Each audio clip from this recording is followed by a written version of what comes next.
This happened in 2007 when myself and some friends, two 17-year-old females from Ireland, spent 2 weeks in a small town in Italy to take part in a language course. We were studying Italian at school and needed to improve our spoken Italian before the exams. In this small town, there was nothing much to do for two teenage girls, so we looked forward to going to the local bar each night and having a few drinks. The bar we are in, like a lot of places in Europe, free pours the alcohol, so although we have only had around 3 vodka and cokes, in reality it is probably the equivalent of splitting a large bottle of vodka. Basically, we are plastered. We end up, unfortunately, talking to these two Italian guys who seem to be about 23, maybe 24 years old. One of the guys is really quiet, so his friend does all of the talking. After about 15 minutes, it becomes very apparent that the talkative guy is interested in my friend, who at this stage is very worse for wear and practically falling asleep at the table. He becomes increasingly predatory, squishing himself as close as possible to her and was quite forcefully caressing her arms and legs. At this point, I decide that enough is enough and that we have to go home. Of course, they follow us, so I'm trying to hold up my friend and steer her home while this guy is becoming more and more aggressive. After about 10 minutes of walking and me continually telling them to fuck off and leave us alone, things take a bit of a turn for the worse. He aggressively starts to try and pull my friend away from me, and when I hold on, it's like a game of tug-of-war. He starts to get violent, slapping my hands and arms, and at one point narrowly misses my face. At this point, I'm yelling at my friend to sober up and be of some use. Like I said, it was a small Italian town and this was a midweek evening, so no one was about in the streets. We are pretty much on our own. After a few more minutes of struggling, it seems like they finally take the hint and go away. We walk a bit more down the street and my friend is managing to sober up. From where we are, we have to take the next left, and then our apartment is on the next street on the right. We're about to turn left when I see a newspaper stand further up the street. The stand is closed, obviously, and faces the street where our flat is located. It is very dark, but I can just make out a sort of circular shape above the newspaper stand. As I'm looking, the circular shape ducks down and I realize that it was someone's head. The guys are hiding behind the newspaper stand with God knows what intentions. Sheer panic sets in as I'm trying to assess the situation, wondering if these guys are really going to hurt us, and how we would be able to avoid them seeing us go into our apartment from their hiding place. I decide that, instead of turning left immediately, we'll keep walking until the next left, and then take the next left turning onto that street. If you imagine, it is a U-shape, so we have 2 options for getting home from where we are, with our flat being located right in the middle of the street. We walk a bit further and take the next left. On this street, we cannot see the guys or the newspaper stand. Trying not to cry, I turn to my friend and say, "We are in a very dangerous situation. When we get to our street on the left, they will see us. I don't know what they're going to do, but you have to run to the door. Run as fast as you can. Don't waste your energy thinking about them. Use all of your energy for running." At this point, she starts to cry, having not realized the severity of the situation until now.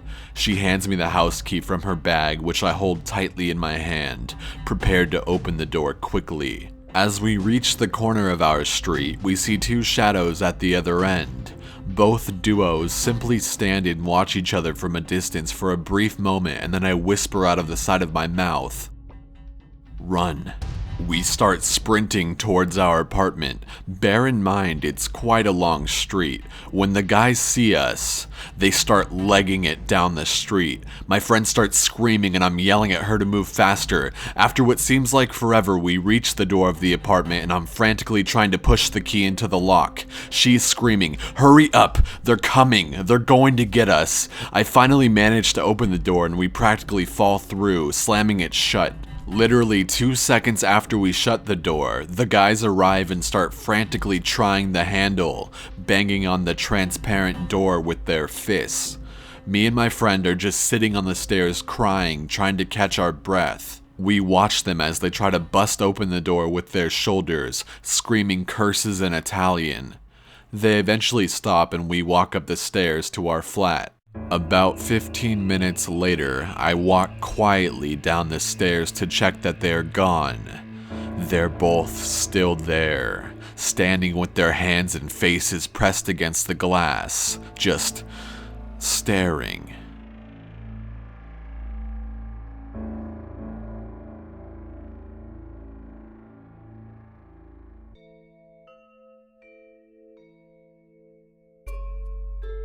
I was 19 and just started my first year at university in London. In England, there's a traditional Freshers' Week with lots of events and parties for new undergraduates.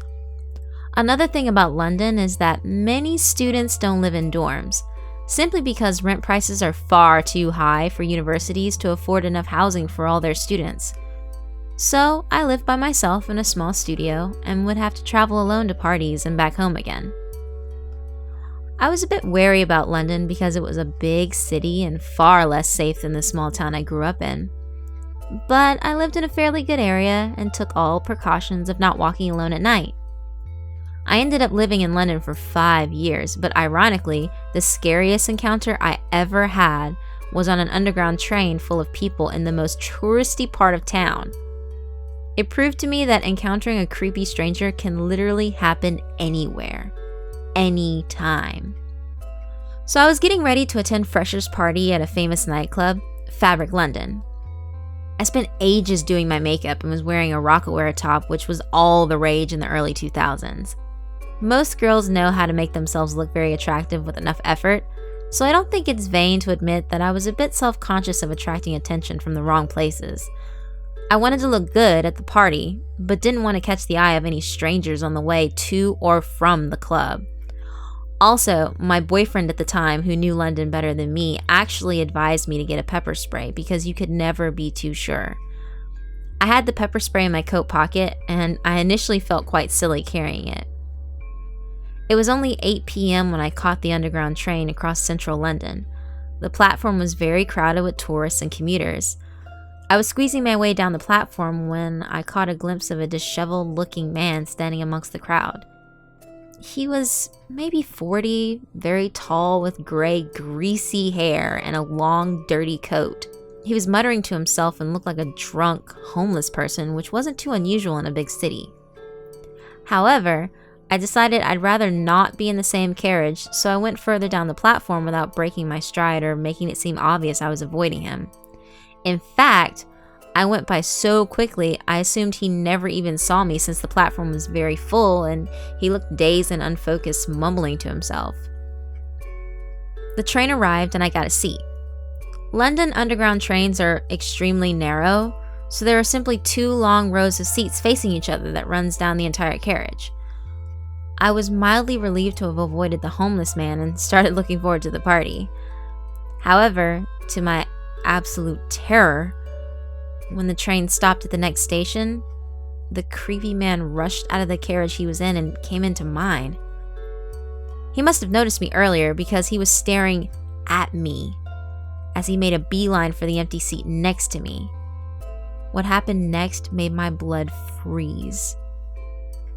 Immediately after sitting down, he leans over until his mouth is inches from my ear and slurred with a foul, alcohol-laden breath, "If you fucking move a muscle, I am going to stab you." He had both hands in his pockets, so I didn't know if he was hiding a knife. It was primal instinct that told me I had to get away from this dangerous madman, so I stood up and rushed down the carriage even though I knew it was against his instructions. At this point, all the other passengers knew something was wrong, but instead of intervening, they all moved to the other end of the train, trying to get as far away from the situation as possible. This is the part where people often get angry, wondering why nobody tried to help me. But thinking back to that moment, I honestly don't blame the other passengers one tiny bit. In their place, I would have done exactly the same thing. As I moved down the carriage, he got up and followed me. I stood by the door praying for the train to reach the next station so I could get out and get help from someone who worked on the platform. I was fully expecting him to attack me any second, and I had my finger on the pepper spray that was in my coat pocket. However, I realized with a sinking feeling that he was so intoxicated, the pepper spray may not even have made a difference. His entire face was a sickly dark red color. His eyes were pale blue, completely unblinking and bloodshot. He leaned over me and started shouting gibberish. I only made out a few words, including "your boyfriend" and the word "fuck" several times. I had no idea who he thought I was or what he was shouting about. Maybe he was suffering from some sort of psychosis or schizophrenic episode. The train finally pulled into the next station, and to my absolute relief, he got off the train. He staggered across the platform talking to himself, still with both hands in his pockets. I never knew if he was holding a knife or whether he ended up attacking someone else. Stabbings happen so regularly in London that it's not even considered real news, so most incidents only get a tiny story on a back page of the newspaper. As soon as the door shut again, all the other people in the train started exclaiming, "Oh my goodness, are you okay?" I was frozen with fear, but surprisingly, relatively okay because of the huge relief of seeing him go away. I went straight to the party and actually enjoyed myself a lot. However, after that experience, I started taking taxis whenever I could afford it.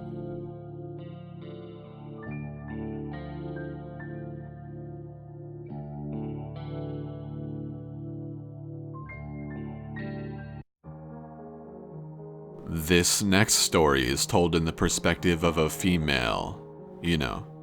Obviously. This is the story of me, my baby daughter, and an older Indian gentleman who became our guardian angel. 6 months ago, I gave birth to a little girl, Clea. Her father and I were over the moon that she had finally arrived, but the process of getting her here was gruesome. I'm a small woman, and she was a surprisingly big baby, almost 10 pounds. A very cute and precious almost 10 pounds baby at that, but it made for a hard delivery to say the least. 7 hours into labor with no signs of progress, meconium, which is signs of fetal distress, showed up and I was whisked into an emergency C-section. We were finally sent home 3 days later with a bill of good health, but my recovery was slow and painful. I ended up having to take a much longer than standard maternity leave. Clea and I, mainly me, slowly made our way to feeling good. And about 2 months ago, I felt up to snuggling her into the baby sling and walking the 4 blocks to our yoga studio for a very simple mommy and me classes every Tuesday. The real treat was afterwards at the Dunkin' Donuts next door, where I would get a smoothie afterwards. Vinod is a 60-year-old man who works behind the counter. He had a bright demeanor that instantly made me happy, always telling me how bright I made his day. He loved seeing my smile, and one day I was going to have to ditch my rotten husband to come back to India with him. This was said in playful context, of course. He wasn't creepy. He adored Clea. She's one of those babies that has rolls all over, and he was always saying how big and healthy she looked. He promised when she got old enough to eat real food, he would give her as many munchkins as she could want. The day Clea turned 5 months was a Tuesday. We headed to yoga and then to visit Vinod, who, as usual, cooed at the baby, and gave me a free smoothie for being such a good mom at only 5 months. We said our goodbyes, and I, in a rare moment of absent-mindedness, decide I'm going to take the alley shortcut across the street to get to the block I need to be on. It was such a bright day, the alley only had a little shadow in it, and it was less than 14 feet long. I didn't even have a concern in my mind. I know. Incredibly stupid. I made it past the garbage cans when I felt something cold against my shoulder blade. Turning around, I saw a man with what looked like a stun gun, I have no clue about weapons, pointed in my direction. "Your wallet. Give me that. Give me your rings, your earrings, your phone. Anything of value on you is mine now." I didn't know what to do, so I started sobbing as I shakily reached for my shoulder bag. He pressed the stun gun into the side of my abdomen. "Quiet. I'll use this. I don't care about the baby. I don't care about..." I never found out what he didn't care about, because the corner of my eye suddenly filled with a flash of brown, pink, and orange. It was Vinod, armed with one of those handled trays that the employees use to slide bagels into the oven. He got in one good hit, and the man was off like a shot. I'm shaking and crying. Clea is wailing, and Vinod, well, I was afraid he would keel over. Red, panting, and looking around all wild-eyed, he walked me back to the shop to call the police and my husband. Nothing ever turned up, but Vinod has my undying gratitude and appreciation for saving me in a moment of stupidity that went terribly wrong. Whatever major holiday it is, I don't care if he doesn't celebrate it, he gets a present from me and Clea. He deserves more than that, but I just don't know how to thank him to the degree he deserves.